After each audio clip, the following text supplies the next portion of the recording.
L'as-tu vu? RCF Bordeaux. On revient sur notre histoire locale. Stéphane Binot, cofondateur du musée de l'histoire maritime de Bordeaux. Et on tente donc de ne pas perdre la confiance, mais l'histoire est déjà écrite. Oui, c'est une histoire assez bizarre, puisqu'en fait, la Confiance est un très joli nom, mais enfin, un nom pour un navire qui va chavirer le jour de son lancement. C'est quand même un peu particulier.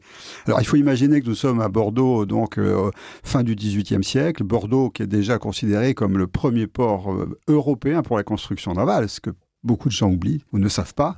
Et donc, on va se retrouver autour de la cale du chantier naval, donc des chantiers navals Guibert, qui vont donc lancer un 3-mâts corsaire, qui s'appelle donc la Confiance, qui a été commandé quelques mois avant par l'armateur bordelais Jacques Comte, qui lui-même donc a destiné ce bateau à Surcouf. Parce que c'est assez amusant de savoir que Surcouf, comme notre homologue corsaire bordelais Pérou, donc avait comme armateur un bordelais, le Jacques Comte, et faisait fabriquer et construire ses bateaux à Bordeaux. Oui.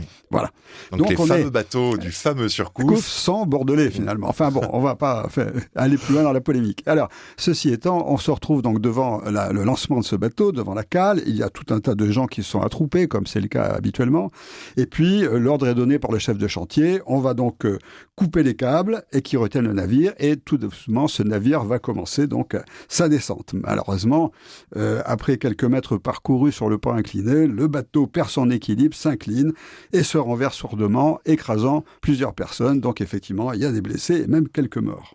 Pour Guibert, forcément, lui, il n'est pas question de laisser le bateau en l'état, donc à moitié renversé, chaviré dans le port. Il est même pas encore dans l'eau, enfin à moitié quoi. Il est dans l'eau, il est dans l'eau déjà, mais il est chaviré. Et donc, il va essayer, lui, de relever le navire pour honorer sa commande quand même.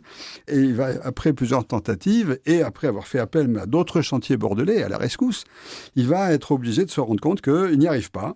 Et ils vont être réduits à accepter, alors là c'est horrible pour eux, l'offre d'un certain sage qui est installé à La Rochelle et qui se propose d'effectuer ce relevage pour une petite somme de 6 000 livres, ce qui n'est pas rien. Alors c'est une humiliation bien évidemment pour les Bordelais, et la chronique dit qu'a priori il faisait des vœux pour que cet étranger échoue.